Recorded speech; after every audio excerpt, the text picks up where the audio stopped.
සුබ දවසක් කියලා පිළිගන්නවා යාළුවෝ හැමදෙනාම. ඉතින් අද වීඩියෝ එකෙන් ගෙනහලා තියෙන්නේ පොසොන් එකට කැරකෙන කූඩු හදන පොඩි පොඩි පොඩ්ඩොන්ට ඉතින් ගැලපෙන මෝටර එකක් තමයි අද වීඩියෝ එකෙන් ගෙනහලා තියෙන්නේ. ඉතින් මේ මෝටර එක මොකක්ද? මේ මෝටර එක පාවිච්චි කරන්නේ කොහොමද කියලා තමයි අද කියලා දෙන්නේ. ඉතින් මේ මෝටර එක පාවිච්චි කරන කට්ටියත් ගොඩ දෙනෙක් ඇති. ඉතින් මේ මෝටර එක හරියට පාවිච්චි කරන්න දන්නේ නැති හින්දා අසරණ වෙච්ච කට්ටියත් ඇති. ඉතින් ඒක හින්දා තමයි අද මේ වීඩියෝ එක අරන් ආවේ. ඉතින් වැඩි කතා ඕනේ අපි යන් වීඩියෝ එකට. හොඳයි යාළුවනේ. ඉතින් ඔයගලන්ට පේන ඇති මගේ මේස උඩ මෝටර්ස් 4ක් තියෙනවා. ඉතින් ಜಾති 4ක මෝටර්ස් 4ක් තමයි මෙතන තියෙන්නේ. ඔයගලන්ට පේනවා ඇති. ඉතින් මම අද ඔයගලන්ට වීඩියෝ එක ගෙනාවේ මෙන්න මේ මෝටර් එක සම්බන්ධයෙන්. මේ මෝටර් එක ඔයාට සාමාන්‍ය මාකට් එකේ මිලදී ගන්න පුළුවන් පොඩි ගාණක් වෙන්නේ. ඉතින් මේකේ පිටිපස්ස බැලුවොත් මේකේ ගහලා තියෙනවා සින්ක්‍රොනස් මෝටර් කියලා. ඉතින් මේක ගොඩක් වෙලාවට පාවිච්චි වෙන්නේ ඔයගොල්ලෝ දන්නේ නැති ඉස්සරම කාලේ ආපු ඇන්ටනා වල. ඉතින් ඒ ඇන්ටනා එක අපිට බූස්ටරේ ඉඳන් හරවන්න පුළුවන් පැත්තට යන්න එකට තමයි මේ මෝටර් එක ආවේ මම දන්න තරමින්. ඉතින් ඊට පස්සේ මේක ආවා ගොඩක් ෆෑන් වල දැනටත් ෆෑන් වල එනවා. ඔයගොල්ලෝ ගාව පරණ අයින් කරපු ගොඩක් වෙලාවට රිමෝට් එකෙන් වැඩ කරන ෆෑන් වල තමයි මේක ඉන්නේ. මොකද රිමෝට් එකෙන් ෆෑන් එක රොටේට් වෙන්න ඒ කියන්නේ දෙපැත්තට කැරකෙන ඔප්ෂන් එක වැඩ කරන්නේ මෙන්න මේ මෝටරේ හින්දා. ඉතින් මේ මෝටරේ ගොඩක් හිමින් කැරකෙන්නේ. ඒ වගේම සාමාන්‍ය බරක් මේ මෝටරේට දරා ගන්න පුළුවන්. ඉතින් ගොඩ දෙනෙක් දැනටවත් මේක පාවිච්චි කරනවා ඇති. හැබැයි පාවිච්චි කරලා අමාරුයි වැටිච්ච කට්ටියත් ඇති. හේතුව තමයි ගොඩ දෙනෙක් මේකට මේ මෝටර එක ගැන දන්නේ නැතුව මේ මෝටරේට ඔයගොල්ලන්ගේ කූඩුව සම්බන්ධ කරනවා. හේතුව මේක ඇතුලේ තියෙන ප්ලාස්ටික් වීල්ස්. ඉතින් මේ ප්ලාස්ටික් වීල්ස් වලට ඔරොත්තු දෙන බරක් තියෙනවා. ඉතින් ඒ බර ඔරොත්තු දුන්නේ නැති වුනහම තමයි ඒ වීල්ස් ඔක්කොම ගෙවිලා යනවා. ඉතින් මේ වීල්ස් ගෙවිලා ගියාට පස්සේ මේක හරියට වැඩ කරන්නේ නැහැ. එක්ක මේක කට ගාලා පයින් සද්දයක් එක්ක හරියට වැඩ කරන්නේ නැතුව යනවා. එහෙම නැත්නම් වැඩ කරන්නේ නැතුවම කියන්නේ මෝටර එක වැඩ කරනවා. නමුත් මේ ඇක්සල් එක කැරගෙන්නේ නැතුව යනවා. ඔයගොල්ලන්ට පේන ඇති දැනටම මම මේ මෝටර එක ඔන් කරලා තියෙන්නේ. මෝටර එක කැරගෙන ස්පීඩ් එක ඔයගොල්ලන්ට පේනවා ඇති. මේ වීඩියෝ එක කිසිම ස්පීඩ් එක වැඩි කිරීමක් අඩු කිරීමක් කරලා නැහැ. ඔයගොල්ලන්ට පේනවා ඇති මේ කැරගෙන ස්පීඩ් එක. ඉතින් පිටිපස්සේ බැලුවොත් මේ විස්තර මේකේ ගහලා තියෙනවා. මේක වෝල්ට් 220 240 කියන්නේ මේක අපිට කෙලින්ම 230 විදුලියට සම්බන්ධ කරන්න පුළුවන්. මේකේ හැටියට මේකේ විනාඩියකට වට රවුන්ඩ් 5ක් 6ක් අතර කැරකෙනවා කියලා තමයි මේකේ සඳහන් කරන්නේ. ඉතින් යම් හේතු නිසා ඒක වෙනස් වෙන්න පුළුවන්. නමුත් මේක දල වශයෙන් 1 මිනිත්තුවකට වට 6ක් වගේ තමයි කැරගෙන්නේ. එතකොට කැරගෙන කූඩුවකට නම් ඇත්තටම ගොඩාක් ලස්සනයි. හිමින් කැරගෙන තරමටම ඒ කියන්නේ සාමාන්‍ය ස්පීඩ් එකක් මේකේ තියෙනවා. ඉතින් මේක හරියන්නේ සාමාන්‍යයෙන් පොඩිම කූඩු හදන.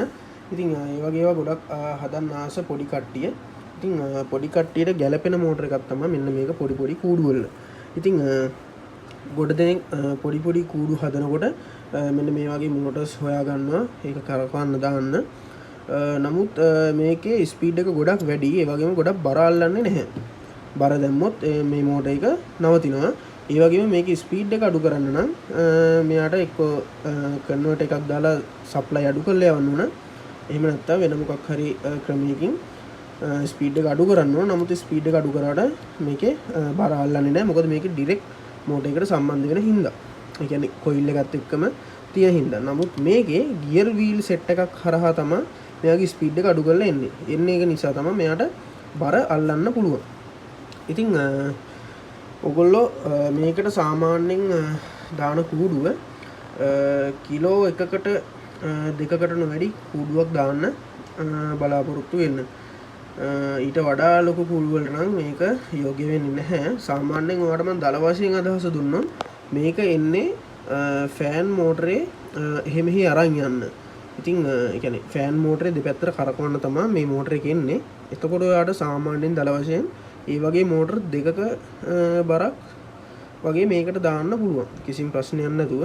ඊට වඩා වැඩිපුර දැම්මොත් මෙයාගේ වීල් ටික ඩැමේජ් වෙලා මෝටර් එක වැඩ කරන්නේ නැතුව යනවා. ඉතින් මේ මෝටර් එක ඔයගොල්ලන්ට මිලදී ගන්න පුළුවන් සාමාන්‍ය හાર્ඩ්වෙයාර් වල ඉලෙක්ට්‍රික් ෂොප් වල තියෙනවා. එහෙම නැත්නම් ඔයාලට මෝටර්ස් අවශ්‍ය නම් කතා කරන්න මගේ නම්බර එක පල්ලෙහාන් දාලා තියෙනවා. කුරිය කරලා එවන්න පුළුවන්. ඊට අමතරව ඔයාලට පුළුවන් මේක ඩරාස් එකෙන් වගේ මිලදී ගන්න. ඉතින් ඩරාස් එකෙන් මේ මෝටර් එක ගන්න පුළුවන්. රෙකමන්ඩ් කරන ලින්ක් එකක් මම ඕගලන්ට ඩිස්ක්‍රිප්ෂන් එකේ දාන්නම්. එතනින් පුළුවන් ඕගලන්ට ගිහලා ඩරාස් එකෙන් ඕඩර් කරගන්න මේ මෝටර් එක. එහෙම නැත්නම් මට ඩිරෙක්ට් කතා කරන්න මට එවන්න පුළුවන් කමක් තියෙනවා නම් ඒ කියන්නේ කුරිය තමා දාන්න පුළුවන් පොසොන් එකට කලින් අනිවාර්යයෙන්ම ඕඩර් එකක් දාගන්න පුළුවන් වුණොත් මම දාන්නම් මට කතා කරන්න. ඉතින් ඇත්තට මේ වීඩියෝ එක මම වෙසක් එකට කලින් අප්ලෝඩ් කරන්න හිටියේ අප්ලෝඩ් කරන්න බැරි වුණා. ඉතින් අද තමයි වීඩියෝ එක කරන්නේ. තව පොසොන් එකට දවස් 10ක් වගේ තියෙනවා මේ 2025 අවුරුද්දේ. ඉතින් ඕගොල්ලන්ට පුළුවන් මේ જાති මෝටර එකක් ලේසියෙන්ම ගෙන්න ගන්න. හරි. එතකොට මේ තියෙන්නේ මේක ඇවිල්ලා වාහනයක කියන්නේ ලොරියක සයිඩ් මිරර්ස් ඒ කියන්නේ ෂටර් එක උස් පහත් කරන මෝටර එකක්. ඉතින් මේකට මම හදලා තියෙනවා මෙන්න මේ විදිහට පුලියක් වෙන මෝටරයකින් ගලවපු පුලියක් මේකට දාලා මේකට ඇක්සල් එකක් පාස් කරලා තියෙන්නේ. මේ ඇක්සල් එක මම පාස් කරලා තියෙන්නේ. පාස් කරලා තමයි මේක හදලා තියෙන්නේ. මේකත් ගොඩාක් ලොකු බරක් මේකට අල්ලන්න පුළුවන්. වාහනේ ෂටර් එක ඕගොල්ලෝ දන්නවනේ අතින් අල්ලලා නවත්තන්න බෑ. ඒ පවර් එක මේකෙන් දෙනවා. හැබැයි මේක ඇතුලේ තියෙන්නේ ප්ලාස්ටික් වීල් එකක්. මෙන්න මේ වගේ මේ තියෙන්නේ මේ જાති එකක ගෙවිච්ච වීල් එකක්. මේක හොඳටම ගෙවිලා නැහැ. නමුත් සාමාන්‍ය මට්ටමට ගෙවිලා තියෙන්නේ. ඉතින් මේකට මම සප්ලයි දෙන්නම්. මේක නම් 12 volts. ඒතකොට ඕගලන්ට බලා ගන්න පුළුවන් මේකේ ස්පීඩ් එක. හරි. මේක මේ සාමාන්‍ය මෝටරයකට වඩා ගොඩාක් හිමින් තමයි කරගන්නේ. මේක ඕගොල්ලොන්ගේ සාමාන්‍යයෙන් අඩි 10ක වගේ කූඩුවකට උනත් මේක බය නැතුව පාවිච්චි කරන්න පුළුවන් මේ මෝටර එක. හැබැයි ටිකක් මේක රත් වෙනවා. ඒක නිසා මේකට මොකක් හරි කූලින් සිස්ටම් එකක් දාන්න පුළුවන් නම් ගොඩක් හොඳයි. ඒ කියන්නේ කූලින් ෆෑන් එකක් වගේ මේකට ලයින් කරලා දාලා තියෙනවා රස්නේ පිට වෙන්න හරි ඉක්මනින් පිට කරලා යවන්න මේකේ තියෙන මේක ගොඩක් හොඳට පාවිච්චි කරන්න පුළුවන්. මේක ඔයාගේ කූඩුවේ තියෙන රිම් වලල්ලත් එක්ක සම්බන්ධ වෙලා පටියක් අනිවාර්යයෙන්ම දාන්න වෙනවා. මේ පටියත් එක්ක දැම්මට පස්සේ ඔයගොල්ලන්ට මේක නියමිත ස්පීඩ් එකට, ඒ කියන්නේ දැනට මේක කූඩුවක් කරකවන්න අමාරුයි මේ ස්පීඩ් එකට. නමුත් අර සාමාන්‍ය මෝටරයකට වඩා ස්පීඩ් එක අඩුවෙන් කරගෙන හින්දා කූඩුවත් එක්ක ඔයා ඒ ලණුව හරි පටිය හරි දැම්මට පස්සේ බිල්ට් එක දැම්මට පස්සේ මෙයාගේ ස්පීඩ් එක ගානට බැලන්ස් වෙනවා කූඩුවේ ස්පීඩ් එකත් එක්ක. ඉතින් මේක ඔයාලට හොයාගන්න පුළුවන් සාමාන්‍යයෙන් අඩි ඕනම ප්‍රමාණයක කූඩුවක් කරකවන්න පුළුවන්. සාමාන්‍යයෙන් අඩි 10ක් වගේ උපරිම වගේ වෙනකන් කූඩුව අඩි 10ක් වගේ උස කූඩුවක් වෙනකන් මේක කරකවන්න පුළුවන්. ඉතින් මේ වගේ මෝටර්ස් ඔයගොල්ලන්ට හොයාගන්න පුළුවන් පරණ බඩු කඩවල වලින්. එහෙම නැත්නම් වාහන රිපෙයාර් කරන තැන් වලින් හොයාගන්න පුළුවන් අයින් කරන ඒවා. ඉතින් ඒ වගේ එකක් අරගෙන ඔයගොල්ලන්ට පුළුවන් මේ වගේ එකක් පුලියක් හොයාගෙන පාසල හදාගන්න. ඉතින් මේකත් කූඩුවකට ගෙනාපු මෝටර එකක් තමයි. නමුත් මේක මම හදලා නැහැ තාම. ඉතින් මේකත් බොහොම ස්පීඩ් එක අඩුවෙන් තමයි කරකෙන්නේ. මේක 12 volts තමයි කරකෙන්නේ. 12 volts ඇම්පියර් 1.5ක් වගේ තමයි ගන්න. ඔයගොල්ලන්ට පේන්නේ නැති. මෙතන පේන්නේ මේ මෝටර එකට ගන්න ඇම්පියර් එක තමයි පෙන්වන්නේ. හරි. අපි දැන් මේ මෝටර එකට සම්බන්ධ කරලා බලමු කොහොමද ස්පීඩ් එක කියලා. හරි. ඔයගොල්ලන්ට පේන ඇති මෙන්න මේ මෝටර එකේ ස්පීඩ් එක. මේකේ 12 volts මෝටර එක මෙතන තියෙනවා. ටිකක් ලොකු මෝටර එකක්. ඒකින්ද මේකේ හොඳ බරක් අල්ලන්න පුළුවන්. ඒ වගේ මෙතන ගියර් බොක්ස් එකක් තියෙනවා. ගියර් බොක්ස් එකකින් තමයි මෙතන ස්පීඩ් එක අඩු වෙලා බර අල්ලන්න පුළුවන් විදිහට කරගන්නේ. ඉතින් මේකත් හොඳ බරක් අල්ලන්න පුළුවන්. ටිකක් බරයි කිලෝ එකමාරක් විතර බරයි මෝටර එක. මේක නම් සාමාන්‍යයෙන් කිලෝ එකක් වගේ බරයි මේක. මේක නම් පරණ printer, කියන්නේ සාමාන්‍යයෙන් අවුරුදු 40-50ක් විතර පරණ printer machine එකකින් තමයි මේ මෝටර එක ගලවගත්තේ. ඒකේ ඇතුලේ තියෙන අර බෙරයක් වගේ item එකක් තියෙනවා. ඒක කැරගෙන තමයි ගන්නෙ. මේක ඇවිල්ලා ටයිමින් එකට හරියටම වැඩ කරන මෝටරයක්. ඉතින් මේකේ විස්තර නම් මොකුත් නැහැ. මේ පරණ හින්දා මේව ඔක්කොම මැකිලා ගිහිල්ලා මේ අර පරණ විදිහට තමයි තියෙන්නේ. පාට එහෙම පිච්චිලා. ඉතින් ඔයාලන්ට මේක නම් හොයාගන්න අමාරු වෙයි. සාමාන්‍යයෙන් පරණ බඩු කඩවල වල බැලුවොත් පරණ printer එකක්. ඒ කියන්නේ සාමාන්‍යයෙන් අර පොඩි printer නෙමෙයි ලොකු printer. ඉතින් ඒකක මේ වගේ wheel එකක් දාලා ඔයගලන්ට දැතිරෝධ හරහා කැරකෙන විදිහට හදා ගන්න පුළුවන්. එහෙම නැත්නම් මේකට පුලියක් දාලා පුලිය හරහා කන්ට්‍රෝල් වෙන විදිහට හදන්න පුළුවන්. සාමාන්‍ය ලොකු කූඩුවකට දානවා නම් අනිවාර්යෙන් පුලියක් දාන්න වෙන බෙල්ට් එක අදින්න. සාමාන්‍ය පොඩි කූඩුවකට නම් මේ වගේ දැතිරෝධයට ගෑවෙන විදිහට දැතිරෝධයක් සම්බන්ධ කරන්න පුළුවන් නම් හරියටම වැඩේ කරගන්න පුළුවන්. ඉතින් මේකත් ඔයගලන්ට ඒ වගේම හොයාගන්න පුළුවන් පරණ බඩු කඩේකින් වගේ. මේක නම් ඔයගලන්ට සාමාන්‍ය මාකට් එකේ ගන්න තියෙන සාමාන්‍ය රුපියල් 500ක් 1000ක් අතර වගේ මුදලකට තමයි මේක විකිනෙන්නේ. ඉතින් මම හිතනවා දැන් ඔයගලන්ට පොඩි පොඩි කූඩු හදපු කට්ටියට කූඩු කරකවන්න තිබිච්ච ප්‍රශ්නයක් විසඳෙන්නේ නැති කියලා විශේෂයෙන්ම ස්පීඩ් එක. ඔයගොල්ලෝ පොඩි පොඩි මෝටර් දාන්න නැති මේ වගේ ඒක ගොඩක් ස්පීඩ් එකකින් කැරගෙනවා.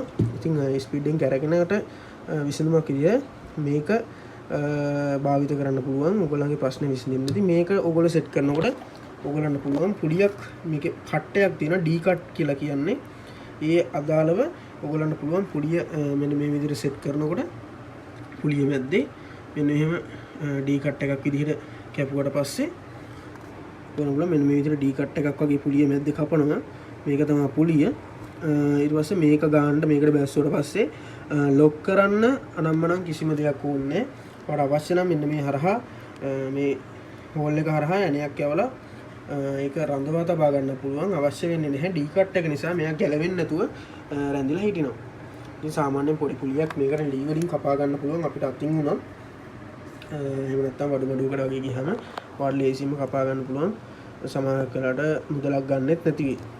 ඉතින් එහෙමනම් අද වීඩියෝ එක ඉවර කරනවා. ඔයගලන්ට තව කූඩු සම්බන්ධයෙන් ඔයගලන්ට ලයිට් ලේසියෙන්ම ලයිට් ඔටෝමැටික් කරන්න පුළුවන් සිස්ටම් එකක් වීඩියෝ එකක් අරන් එනවා. ඒ වගේම ෆ්ලෑෂර් කොට හරහා කරන්ට් එක ගන්න පුළුවන් ක්‍රමයක් වීඩියෝ එකක් අරන් එනවා මම තව වීඩියෝ දෙක තුනකින්. ඉතින් ඒවත් බලන්න. මේ වීඩියෝ එකත් හොඳයි නම් අනිවාර්යයෙන්ම channel එක subscribe කරන්න, like කරන්න, share කරන්න. ඉතින් මේ වීඩියෝ එක ඕන කවුරු හරි ඉන්නවා නම් වීඩියෝ එක මේ මෝටර් එක ඕන කවුරු හරි ඉන්නවා නම් මට මැසේජ් එකක් දාන්න. පොසොන් ලං වෙලා නම් මැසේජ් කරන්න එපා. එහෙම වුණොත් මට ගන්න අමාරු වෙනවා. මම මේක ගෙනහල්ලා ඒ කියන්නේ මල්ලංග මෝටර්ස් නෑ මමත් ගෙනහල්ලා තමයි ඔයගොල්ලන්ට දෙන්න ඕන. ඒක නිසා ඔයගොල්ලෝ පොසොන් එකට කලින් පුළුවන් නම් දාන්න ඕඩර් එකක් මම පුළුවන් තරම් ඉක්මනට එවන්න. එහෙම නැත්නම් ඔයගොල්ලන්ට පුළුවන් දරස් එකෙන් දවස් 2ක් 3ක් ඇතුළත සාමාන්‍යයෙන් පැය 24 පැය 48ක් ඇතුළත ඔයගොල්ලන්ට ගෙන්න ගන්න පුළුවන්. ලංකාවේ ගොඩාක් පැති වලට දරස් එක කරහා. ඉතින් දරස් එක කරහා ගෙන්න ගන්න නම් ඔයගොල්ලන්ට කෑෂ් ඔන් ඩෙලිවරි පහසුකම යටතේ ගෙන්න ගන්නත් පුළුවන්. ඉතින් මම ඒකට ඔයගොල්ලන්ට ලින්ක් එකක් දාන්නම්. ඒ ලින්ක් එකකින් මේ මෝටර් එක ඕඩර් කරගන්න. එහෙනම් අද වීඩියෝ එකෙන් නවතින්න.